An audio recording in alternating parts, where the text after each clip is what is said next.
état d'esprit vous préparez le match qui vous opposera à Génération Foot? Alors d'abord, bonjour à tout le monde. Voilà, d'abord, nous rendons grâce au bon Dieu et vraiment féliciter la Ligue Pro pour cette belle initiative. Aussi remercier Olivier et tous mes amis de Génération Foot. Je dirais que c'est un adversaire du jour. Pourquoi? Parce que ce sont eux qui m'ont permis, n'est-ce pas, d'acquérir beaucoup de connaissances.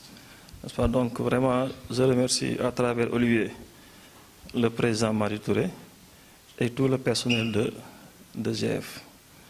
Voilà, ce match, nous allons l'aborder avec le même état d'esprit que les autres matchs.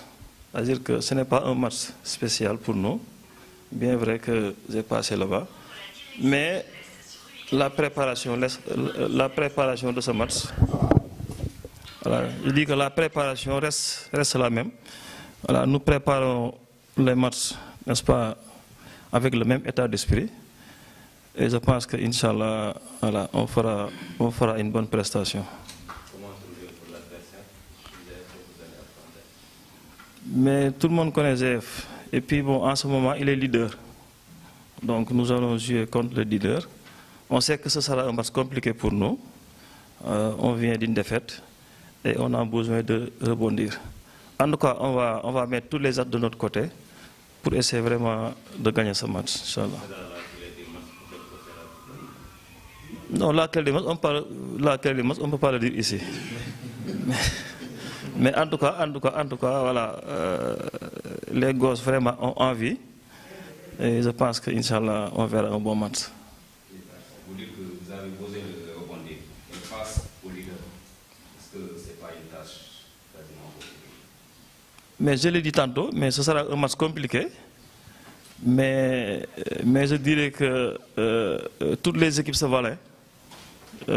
Au Sénégal, le dernier peut battre le premier. Donc, bon, c'est avec cet état d'esprit que nous allons aborder ce match.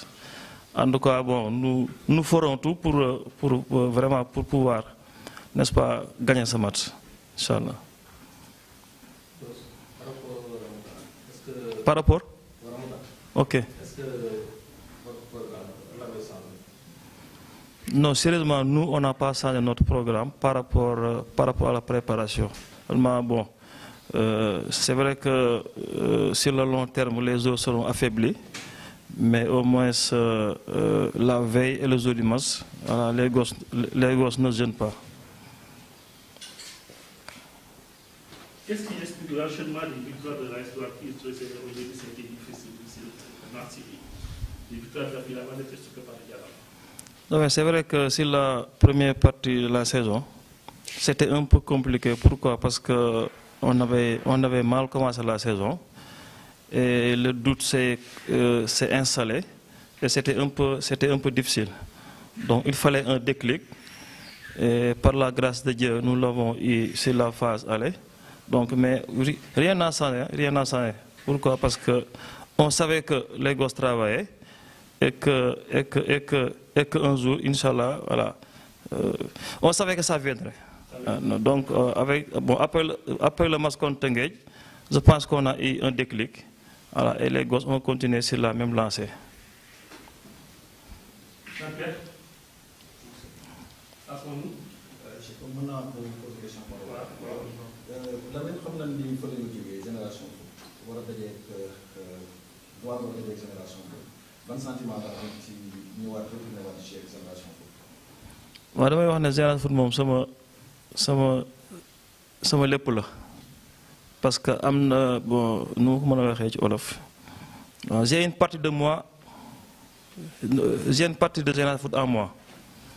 Pourquoi? Parce que mën naa ne foofu lañ ma tàggatee ba tey ma mën a yor Douane donc sentiment de fierté la war a ñëw jàkkaarloo ki nga xamante ne moom daan jàngal laay wax waaw parce que moom mooy def foofu moom sur le plan technique moom ma daan def liggéey bi yëpp donc moo ñu teg ci yoon donc tey yi bu yàlla defee ba ñu ñëw toog mën a jàkkaarloo ak moom donc sant yàlla waaye ne aussi tamit liggéey nañ ñoom aussi tamit liggéeyloo nañu waaw mais équipe la bu nga xamante ne wax dëgg yàlla voilà équipe bu nga xamante ne am na fu ma ko teg la mais nag jour match ba loolu aussi tamit bu adversaire la après dafay jeex mais quand même bëgg naa heure ma tase ak moom yàlla def ma gagné ko waaw.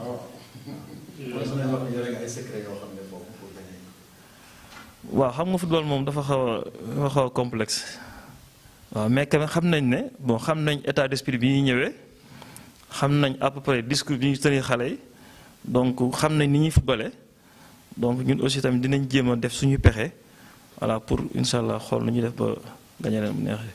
donc météo trop si douane da nga ko expliqué te après gis nañu nekk yow bu baax yi nga di personnellement waaw ci phase aller bi moom dafa xawoon a metti pourquoi parce que xam nga boo commencé tegale ay défaite rek doute bi dafay commencé installé wu ci bopp xale yi donc dañu xaar ba match retour yi parce que bi déclic bi amee contre Teungueth parce que ci la machine bi commencé tourner waaw.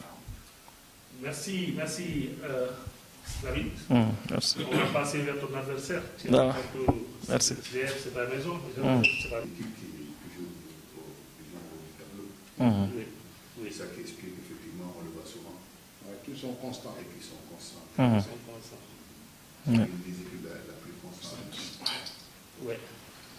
Merci, David. Allez, merci. Mais, Nico, il y a des statistiques qui ne trompent pas. Oui. Douane a engagé le plus de points. Ils ont engagé le plus de points, même que GF, sur ces 10 matchs. Oui.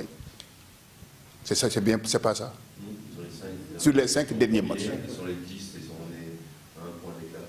Oui. Ça, c'est des statistiques qui sont un peu cachées. Oui, tu avais 4 points de 6 matchs quand on s'est quitté le mois de décembre, avant la trêve. On avait fait 1-0. Et tu avais 4 points, 6 matchs, une seule victoire. Et depuis, personne ne les a trop vus. Le classement est trompeur. Trompeur. Et le match ce week-end, Il se cache et il monte. Ils ont perdu ce week-end, mais ils méritaient tous aux 2 perdre. Parce que pour regarder le match. Super. Jean-Pierre,